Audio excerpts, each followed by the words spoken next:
ఆయన అందరినీ ఆదరిస్తూ ప్రజల మేలే ధ్యేయంగా జీవించిన నాయకుడు. పాదయాత్రతో ప్రజల కష్టసుఖాలు తెలుసుకుని పాలన చేసిన ధీరుడు. సంక్షేమాభివృద్ధి సంతకానికి బ్రాండ్ అంబాసిడర్గా నిలిచిన విశిష్ట పాలకుడు. చివరి శ్వాస దాకా జనం కోసమే తప్పించిన ప్రజల ముఖ్యమంత్రి. Welcome to special focus. ఆయన తన రాజకీయ జీవితంలో పోటీ చేసిన ప్రతి ఎన్నికలో గెలిచారు. ఓటమి ఎరుగని నేతగా పేరు గడించారు. 3.5 దశాబ్దాల ప్రజా రాజకీయాల్లో ఆయన జనంతో మమైకమైన తీరు అపూర్వం, అద్భుతం. ఎవరికి ఏ కష్టం వచ్చినా సరే వారి కష్టసుఖాలు తెలుసుకుని నేనున్నాను అన్న భరోసా ఇచ్చిన వ్యక్తిత్వం ఆయన సొంతం.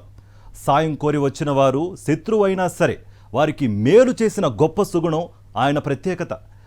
కుల, మత, ప్రాంత రాజకీయాలకు అతీతంగా అందరివానిగా పేరు సంపాదించుకున్న మహానేత doctor YS Rajasekhar Reddy. YS Rajasekhar Reddy ఈ పేరు వింటే చాలు అందరికీ గుర్తుకొచ్చేది చెదరని చిరునవ్వుల వ్యక్తిత్వం. తెలుగు వారి నడతను ప్రతిఫలించే పంచకట్టు రూపమే వైఎస్ఆర్. 25 వయసులోనే రాజకీయాల్లోకి వచ్చిన వైఎస్ఆర్ జనంతో మమేకమవుతూ అంచెలంచెలుగా ఎదుగుతూ అనేక పదవులు చేపట్టి వాటికి వన్నె తెచ్చారు. 4 సార్లు ఎంపీగా, 6 సార్లు ఎమ్మెల్యేగా, 2 పర్యాయాలు వరుసగా ముఖ్యమంత్రిగా పనిచేసి చేపట్టిన ప్రతి పదవికి న్యాయం చేసిన అరుదైన నేత డాక్టర్ వైఎస్ రాజశేఖర్ రెడ్డి.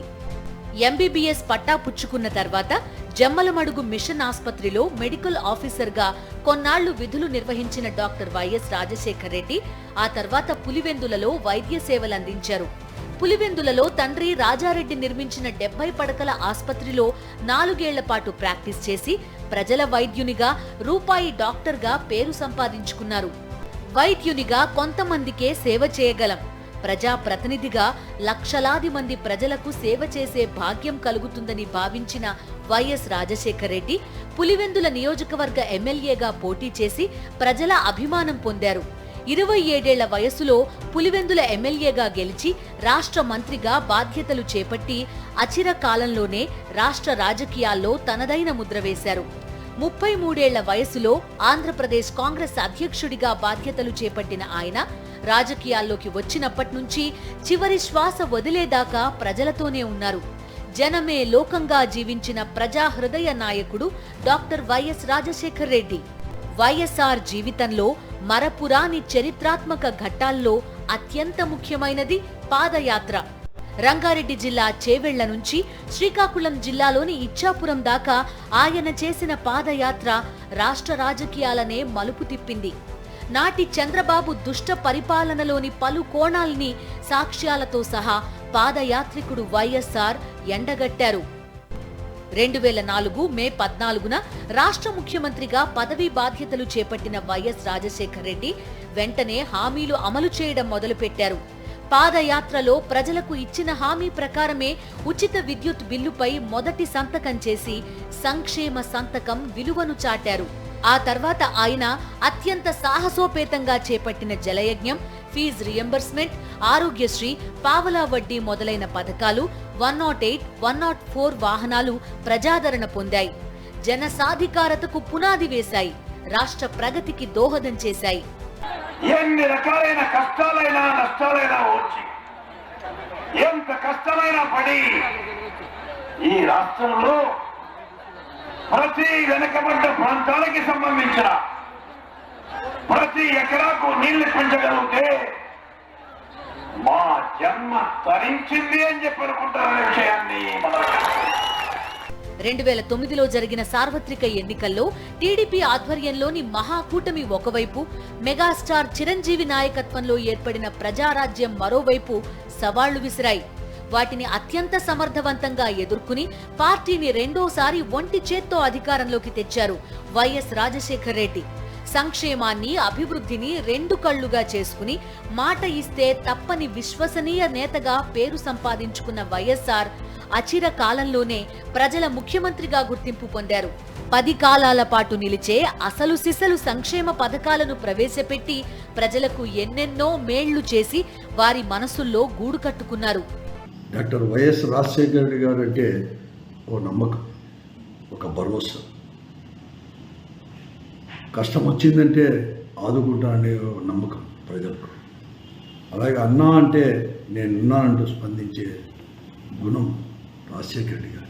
కరువు పీడిత ప్రాంతమైన అనంతపురం జిల్లా, ముఖ్యంగా రాయలసీమ ప్రాంతంలోని 4 జిల్లాలు కానీ ఇవన్నీ కూడా బాగుపడాలంటే, రైతాంగం బాగుపడాలంటే, అప్పటి పరిస్థితుల్లో అనంతపురం లాంటి జిల్లాలో ఆత్మహత్యలు, వలసలు ఇవన్నీ కూడా నిరోధించాలంటే కృష్ణా జిల్లాలో అనేది కూడా రాయలసీమకు వచ్చినప్పుడు ఇది సాధ్యమని చెప్పేసి కూడా రాయలసీమ మూవ్మెంట్ నడిపిన విధానం కానీ, తర్వాత ముఖ్యమంత్రి అయిన తర్వాత కూడా ఆ రోజు కూడా 40 టీఎంసీలతో అందరి నివారణ కూడా 2005లో పునాది వేసిన తర్వాత ఈ జిల్లాకు కానీ రాయలసీమకు కూడా కృష్ణా జిల్లాలో వస్తున్నాయి అనంత వెంకటరెడ్డి అందరినీ వదలాలంటే అది రాజశేఖర రెడ్డి గారి యొక్క చలవే అని కూడా చెప్పడం తప్పదు.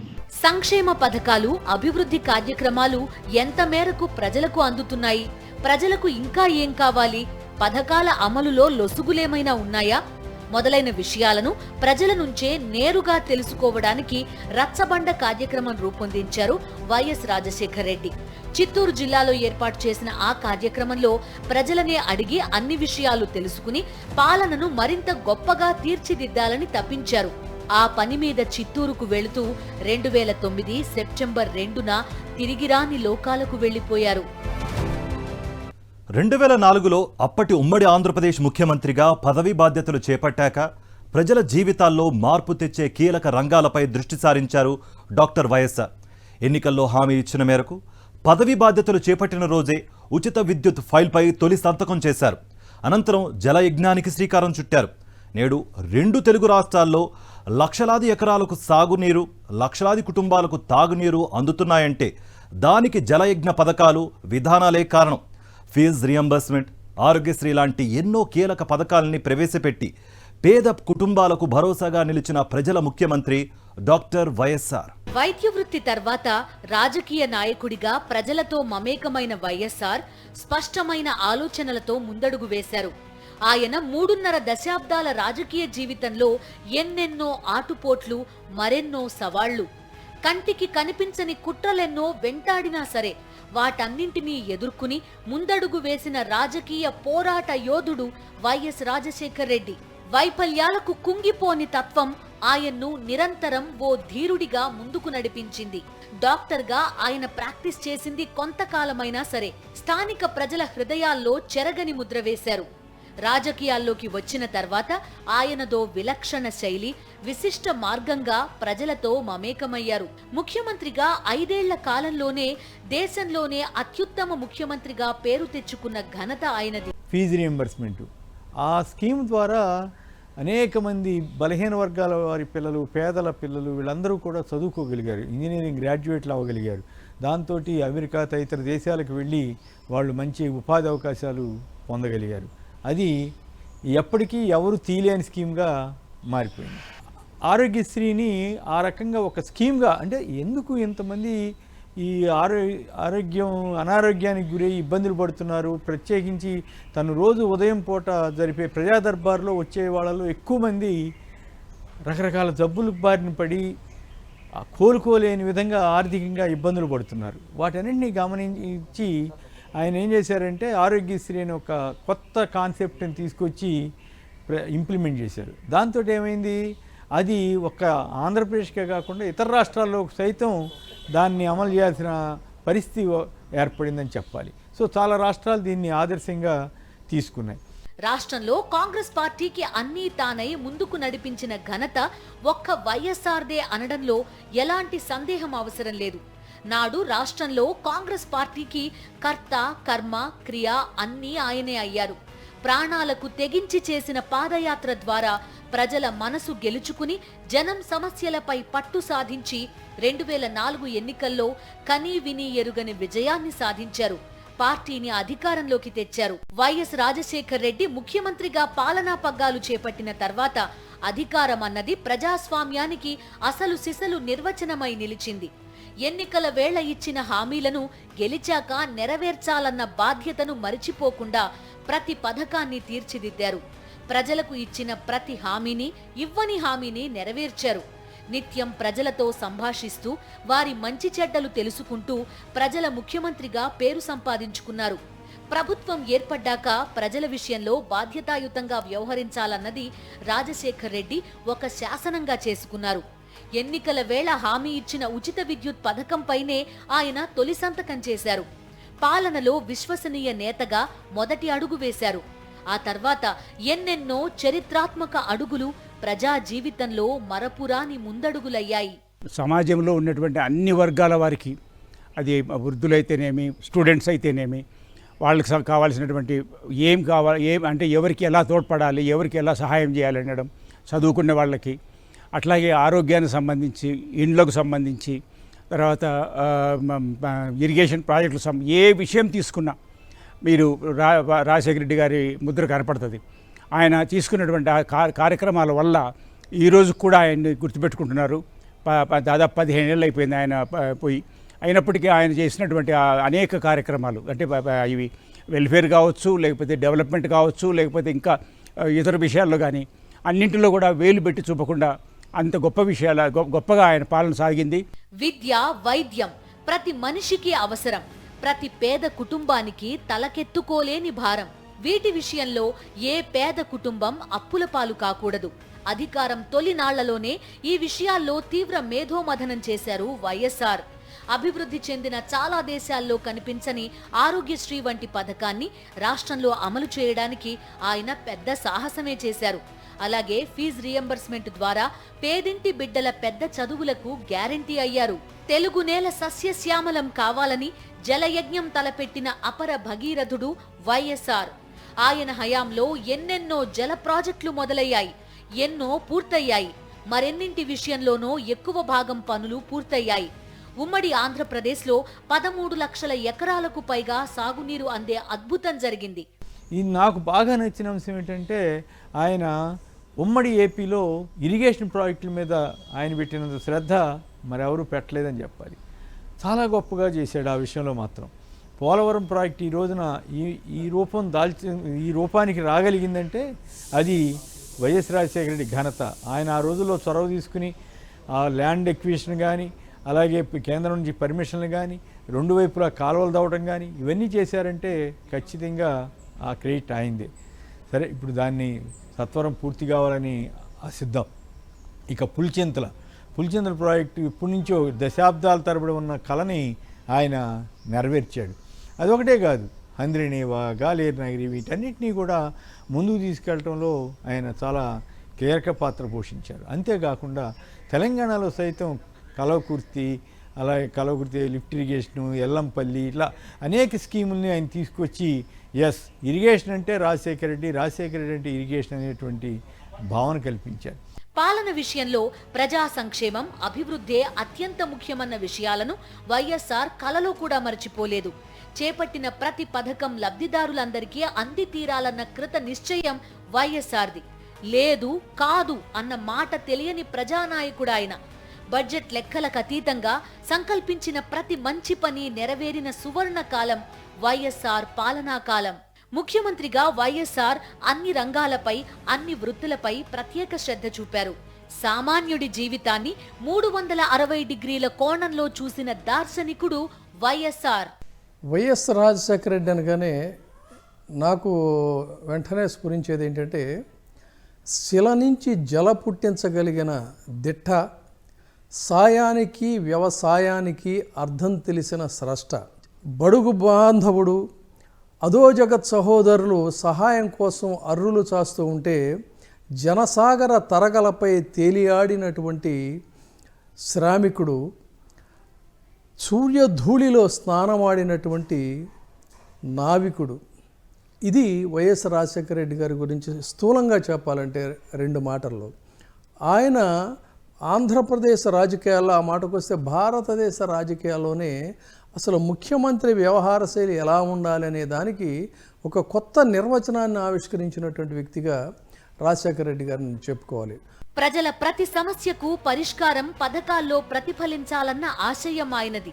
అందుకే ఆయన హయాంలో ఎన్నెన్నో పథకాలు, గ్రామీణ ప్రాంతాల రూపురేఖలు మార్చే పథకాలు, రైతన్నలకు వెన్నెముకగా నిలిచిన పథకాలు, పట్టణ ప్రాంతాల్లో పేదింటి జనం బాగోగుల కోసం పథకాలు, అన్ని వైఎస్ఆర్ హయాంలో తలపెట్టిన అద్భుతాలే అని చెప్పొచ్చు.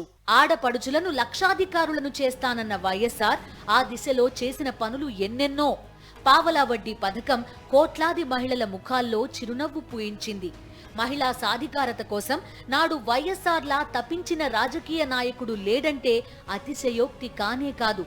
వైఎస్ఆర్ అంటే కుల మతాలకు అతీతమైన వారు. బడుగు బలహీన వర్గాలకు, మైనారిటీలకు ఆయనో రాజన్న.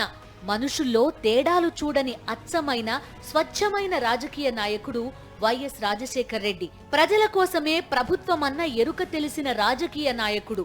అధికార పగ్గాలు చేతికందితే ప్రజలకెంత మేలు జరుగుతుందో తెలియడానికి వైఎస్ఆర్ పాలనా కాలం ఓ సాక్ష్యం. అది చరిత్ర పుటల్లోకెక్కిన సువర్ణాధ్యాయం. ముఖ్యమంత్రిగా ఆయన బాధ్యతలు చేపట్టిన తరువాత సగటు గుండెకి కూడా ఖరీదైన, అందరూ చెప్పేటువంటిది ఖరీదైనటువంటి వైద్యం ఒక కళ అనుకున్నటువంటి దాన్ని సాకారం చేసి ఎన్నో ఆగిపోయే గుండెలకి కొత్త ఊపిరులు ఊదినటువంటి డాక్టర్ వైఎస్ రాజశేఖర రెడ్డి. ఇట్లా చెప్పుకుంటూ పోతే అసలు వైద్యాన్ని, కార్పొరేట్ వైద్యాన్ని సగటు ప్రజల దగ్గరకు తీసుకెళ్ళి వాళ్ళ భవిష్యత్తులో భావితరాల్లో ఏ ముఖ్యమంత్రులు వచ్చినా కూడా అనివార్యంగా దీన్ని ఒక లెగసీగా ఫాలో అవ్వాల్సినటువంటి పరిస్థితిని ఆయన కల్పించారనేది కూడా చెప్పచ్చు. ఒక మనిషి తిరిగి రాని లోకాలకు వెళ్లిపోయి ఏళ్లు గడిచిపోయినా ఇంకా ప్రజల మనసుల్లో పచ్చపచ్చటి జ్ఞాపకంగా మిగిలారంటే అందుకు కారణం ఆయన మంచితనమే అయి ఉంటుంది. ఒక నాయకుడు ప్రజల గుండెల్లో కొలువైపోయాడంటే, ప్రజల మనసుల్లో చెదిరిపోని జ్ఞాపకంగా మిగిలిపోయారంటే అందుకు కారణం ఖచ్చితంగా ఆయన మంచి పాలనే అయి ఉంటుంది.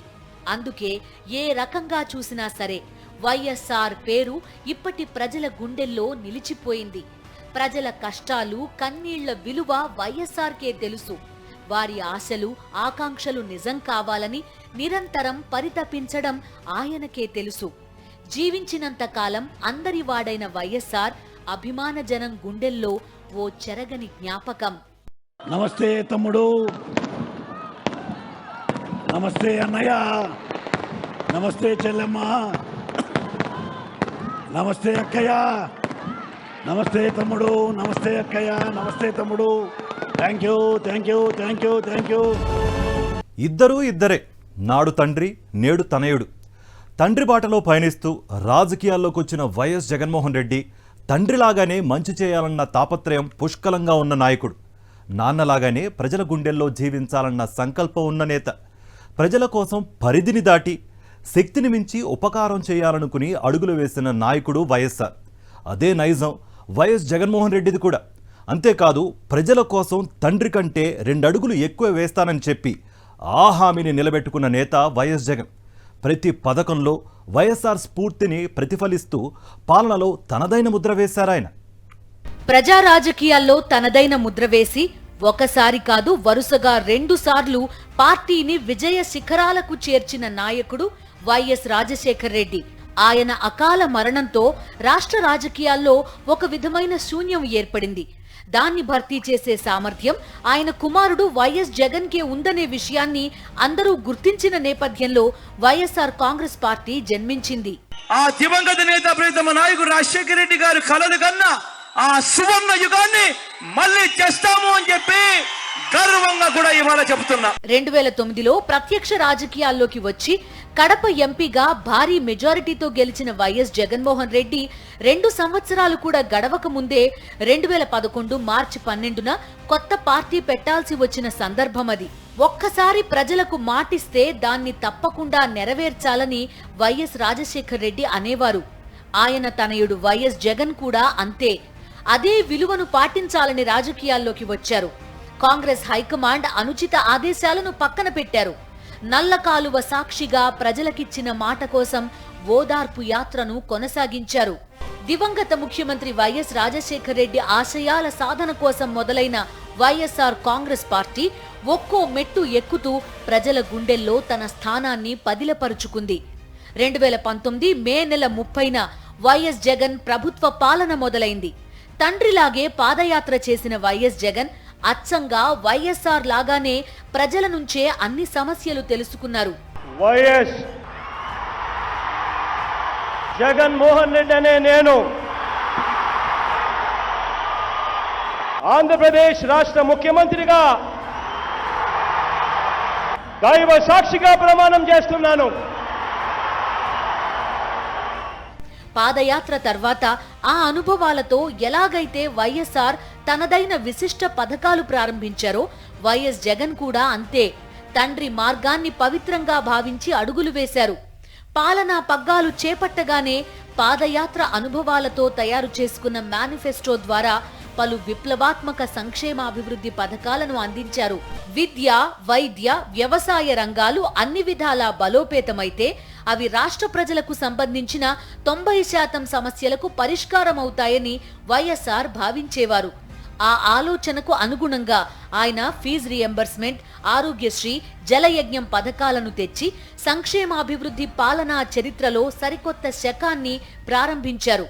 తండ్రి వైఎస్ఆర్ బాటలోనే నడిచిన వైఎస్ జగన్ విద్య, వైద్య, వ్యవసాయ రంగాల్లో కీలక పథకాలను అమలు చేసి వీటికి సంబంధించి తండ్రి అందించిన లెగసీని గొప్పగా తీర్చిదిద్దారు. ఆయన కుమారుడు తనయుడు జగన్మోహన్ రెడ్డి గారు ముఖ్యమంత్రి అయిన తర్వాత సంక్షేమానికి ఆయన తండ్రి గారు ఏదైతే తీసుకున్నాడో సంక్షేమానికి అతిపెద్ద పీట కూడా వేస్తూ ఆ రోజు డాక్టర్ వైఎస్ రాజశేఖర రెడ్డి గారు సంక్షేమ పథకాలు చిత్తశుద్ధి ఉంటే అమలుపరచవచ్చు అని చెప్పి గత పాలకుల మాదిరిగా అమలుపరచవచ్చు అని చెప్పి నిరూపిస్తే ఆ బాటలో నడుస్తూ చెప్పిన మాట అంటే ఒక అజెండా అనేది కూడా ఇస్తే, ఒక వాగ్దానం అనేది ఇస్తే ఆ వాగ్దాన్ని కూడా ఎక్కడ కానీ తప్పకుండా కూడా అమలుపరిచిన ఘనత కూడా జగన్మోహన్ రెడ్డి గారి యొక్క పరిపాలనకు జగన్మోహన్ రెడ్డి గారికే దక్కుతోంది. వ్యవసాయ రంగంపై వైఎస్ఆర్ ముద్ర విశిష్టమైంది. రైతులంటే ఆయనకు పంచప్రాణాలు. అన్నదాత బాగుంటేనే ఆంధ్రప్రదేశ్ బాగుంటుందని నమ్మిన నాయకుడాయన. మొదటి సంతకమే ఉచిత విద్యుత్పై చేసి మెట్ట ప్రాంత రైతుల వ్యవసాయం లాభదాయకమయ్యేలా చేశారు. వైఎస్ఆర్ పాలన ప్రారంభం కాగానే జలయజ్ఞం అనే మహాకార్యక్రమం మొదలైంది. ఇందులో భాగంగా ప్రారంభమైనదే పోలవరం ప్రాజెక్టు నిర్మాణం. జలయజ్ఞం ద్వారా రాష్ట్రంలో లక్షలాది ఎకరాలకు సాగునీరు, వేలాది కుటుంబాలకు తాగునీరు అందేలా చూడాలని తప్పించారు వైఎస్ఆర్. ఆయన బాటలోనే నడిచిన తనయుడు వైఎస్ జగన్మోహన్ రెడ్డి పోలవరానికి ఒక రూపును తీసుకొచ్చారు. నెల్లూరు, సంగం బ్యారేజ్లను పూర్తి చేశారు. వెలిగొండ ప్రాజెక్టులో కీలకమైన 2 టన్నెల్స్ పూర్తి చేశారు. ఇక వ్యవసాయ రంగంలోనైతే ప్రతి ఏడాది లక్షలాది మంది అన్నదాతలకు రైతు భరోసా పథకం ద్వారా పెట్టుబడి సాయం చేశారు. రాష్ట్ర వ్యాప్తంగా 10,000కు పైగా రైతు భరోసా కేంద్రాలను ప్రారంభించారు. దేశంలో మరే రాష్ట్రంలోనూ కనిపించని ఆర్బీకేలు ఏపీ రైతుల జీవితాల్లో భాగమయ్యాయి. వ్యవసాయ రంగ ఉత్పత్తికి దోహదం చేస్తున్నాయి. సంతృప్త స్థాయిలో పథకాల్ని అమలు చేయాలని, అర్హత ఉంటే చాలు పథకాలు అందించాలనేది వైఎస్ఆర్ నియమం. దీన్నే సాచ్యురేషన్ మోడ్ అంటారు. చంద్రబాబు హయాంలో 1-2 పథకాలు ఇచ్చామంటే ఇచ్చామన్నట్టుగా ఇచ్చే సంస్కృతి ఉండేది. దానికి తిలోదకాలిచ్చారు వైఎస్ రాజశేఖర్ రెడ్డి. నిధుల విషయంలో రాజీ పడకుండా ప్రజలకు అందాల్సిన పథకాలన్నీ అందేలా చూశారు. అదే విధానాన్ని వైఎస్ జగన్మోహన్ రెడ్డి కూడా మరింత గొప్పగా అమలు చేశారు. తండ్రి కంటే 2 అడుగులు ఎక్కువే వేసి ప్రజల వద్దకే పాలనను తీసుకుపోవడానికి గ్రామ, వార్డు సచివాలయాల్ని, వాలంటీర్ల వ్యవస్థను ఏర్పాటు చేసి విజయం సాధించారు. మహాత్ముడు కలలుగన్న గ్రామ స్వరాజ్య కలను ఏపీలో సాకారం చేశారు. ప్రజా రాజకీయాల్లో వైఎస్ఆర్ భావజాలం చాలా గొప్పది. శత్రువులను మిత్రులను చేసుకోవాలని, మిత్రులను గాఢ స్నేహితులను చేసుకోవాలనేది ఆయన విధానం.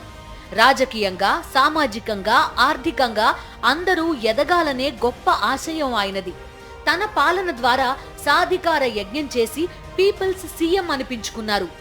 ఆయన కుమారుడు వైఎస్ జగన్మోహన్ రెడ్డి తండ్రి ఆశయాలను ముందుకు తీసుకువెళ్లడానికి సంకల్పించి సొంతంగా పార్టీ పెట్టి అనేక సవాళ్లను ఎదుర్కొని ముఖ్యమంత్రిగా తండ్రి బాటను మరవకుండా సంక్షేమాభివృద్ధిలో తనదైన మార్క్ వేశారు. కులం, మతం, ప్రాంతం, రాజకీయం చూడకుండా అన్ని వర్గాల ప్రజలకు మంచి చేయాలనే సంకల్పాన్ని తండ్రి వైఎస్ఆర్ నుంచే అందిపుచ్చుకున్న జగన్ పాలనలో ఆ ప్రత్యేకతను ఘనంగా చాటారు. ఇది ఇవాల్టి స్పెషల్ ఫోకస్.